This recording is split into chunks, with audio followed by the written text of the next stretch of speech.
Hey everybody, and welcome back to Maverick Games. It's Dwayne here, and today we're talking about Daggerheart. Well, I'd be kind of remiss if I didn't talk about Daggerheart, considering that it launched this week. Now, I wanted to do a quick little video just to talk about what Daggerheart is and maybe what it isn't for all you people out there who are looking at this game going, should I be playing it? I mean, there's going to be lots of hype surrounding it, and hopefully the full weight of the Critical Role team behind it. So you're going to see a lot of talk about Daggerheart, and as always, the internet's going to be full of negative content, which is to say, what it isn't, and why you should stick with maybe some tried and true games. But I'm going to cut through all of that and give you this gamer's opinion on Daggerheart and why I'm actually going to be playing it. So let's jump in.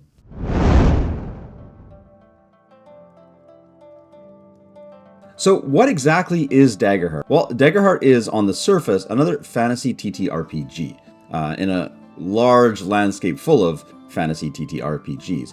What makes this one different, however, it has the full weight of a very established group of content creators known as Critical Role. Now, one might think it's just going to be their version of D&D, and you wouldn't be, faulted for thinking that. But once you get to grips with the game, you're going to see that there's a lot of nuance to the game and a lot of flavor that they've imbued with this game that makes it its own unique style of role-playing game. Right off the bat, the first thing that's going to jump out at you is the actual mechanics of the game itself. So getting to grips with the dice mechanics, the rule mechanics, just everything about the game is very much not D&D. How it goes about guiding you through the process of making a character, the steps involved, and even right down to the tangible things such as the card system that the game uses to give players a very different experience when it comes to making a character. This, to me, is the greatest strength of Daggerheart.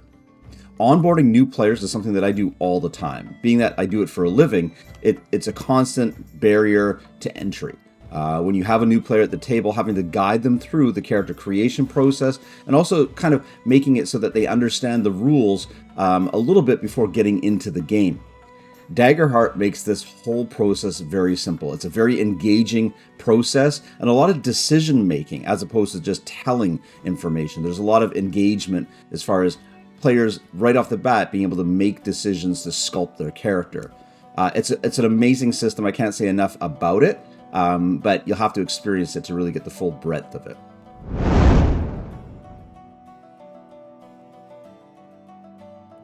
So let's talk about the game itself, the actual mechanics, playing the game. Right off the bat, Daggerheart uses a 2d12 rolling system. Now, yes, they use a full suite of polyhedral dice, but rather than using a d20 or a variant of the d20, they're using 2d12. But the inherent reason for using 2 dice is due to the hope and fear system that Daggerheart has. So Daggerheart likes to lean into the concept of hope and overcoming adversity, but also leaning into the fact that on the edges of all of that, there is fear. Fear is a resource and hope is a resource in the game.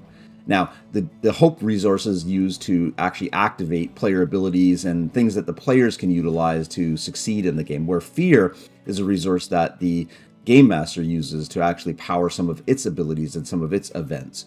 So the idea is that when you're rolling a 2d12, you might succeed with your total roll when you combine them, but depending on which dice rolls higher will indicate whether it's a hopeful result or a fearful result. So rolling and getting a successful result is good, but rolling that and getting a hopeful result, which means that the hope dice that you've allocated is the higher of the 2 dice, means that you get a hopeful result. And you'll generate some resources and some positive outcomes. Now, succeeding, but having the fear dice be higher than the hope dice of the 2d12 means that, yes, you succeeded, but on the outskirts of all that success, there's fear lingering. And the game master is going to use that fear at some point down the road to hinder you. It's a very cool way of injecting story into your moment-to-moment gameplay, and it definitely sets it apart from any other game I've played in that respect. Probably the closest that I've seen is maybe the Fantasy Flight Star Wars, where they had the similar mechanic embedded into their dice.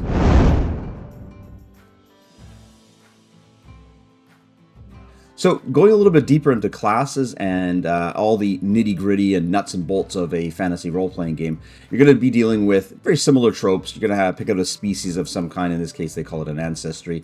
You're going to pick out a class. But this is where the Daggerheart system becomes very, very interactive. Rather than just going through a list and picking out a specific class and race/ancestry that fits your needs, you're going to do the same process. But right off the bat, there's choices. Daggerheart actually infuses subclasses right at the beginning. And subclasses in this way aren't a way to make your character more powerful, but they are a way to make your character different than somebody else, say, choosing the same class. So subclasses are very flavorful, and they give you an alternative sort of perspective on how that character is played. I love it, and it's a great mechanic. And again, it's all represented by cards. You're using cards to make these decisions. You're putting tactile tools in the player's hands so that they can actually see artwork, and they can see it in their hand without having to do a lot of mental gymnastics. Likewise, with the option to create a community. Community is another way of saying background. So in Daggerheart, they chose community, which is where your character spent his formative years, where he grew up, where he spent his time. And it ranges anywhere from geographical biomes like forests and deserts and swamps and such like that. So it kind of influences the character design when you know where they came from. And again, it gives options rather than putting a lot of thought into the process. Players have something tangible they can look at. So again, a really genius way of doing it. And hats off goes to the development team. They really went all out and trying to make this its own unique thing rather than just slapdashing a carbon copy of Dungeons & Dragons with different words on it. I will say that they have put a lot of work in helping new game masters create a campaign. One of the key things that sets Daggerheart apart is that they're not leaning into a pre-established campaign world. Kind of harkens back to the old days of Dungeons and Dragons before they actually had world sets and such, or different game settings published. Daggerheart is in its infancy, and this is where the beauty of it is. You, as a game master, can create your own world, and they actually really give you the tools to do that and encourage you to do that. So whether or not they come out with a pre-published world in the future, we don't know. But the core rulebook gives you, a game master, the tools that you need to go and create your own fantasy setting. They call these things frames. And from a creative writing point of view, it's a really great analogy. You're basically creating a framework of what you want your game world to be, whether that be dark fantasy, high fantasy, silly fantasy. There's all sorts of different options, and the rulebook actually gives you some outlines on how to do that, and they provide some key frames to start off with. So the inevitable question that comes up is, where does Daggerheart fit in my tabletop RPG hobby? And is it just going to be another fantasy RPG that I'm going to layer on and play? I think on the surface you might approach it that way, but I think if you approach it more as a mature fantasy roleplay game, player cooperation in crafting the narrative. This is something that's not really immediately comfortable for a lot of younger players and a lot of newer players who like to just sit back and coast on autopilot and let the Dungeon Master spin amazing tales for them. This is a game where you need player feedback, you need player engagement. And so for that reason, it might skew a little bit towards the older crowd, or the crowd that's really into their RPGing. You want to actually have player engagement. Unlike other games where the Dungeon Master sort of takes center role, in this game, the players really are at the table at an equal capacity to the Dungeon Master. So I'm excited about Daggerheart. I hope you are as well. And don't be afraid to jump in, get your hands on it. Right now you can purchase it on the Demiplane Nexus, and obviously through Darrington Press as well, to get the PDFs and the hard copies. So give me your feedback. Let me know what you think of Daggerheart. And if you have any questions, just drop them down in the comments below and I'll do my best to get to them. I hope you're all having fun playing Daggerheart, and we'll talk to you soon.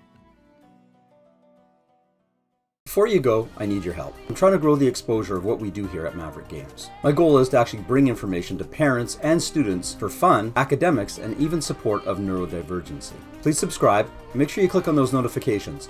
I don't do paid ads or sponsorships. I hope that you can find content here that's enjoyable for yourself and maybe others. Thank you very much, and thanks for tuning in.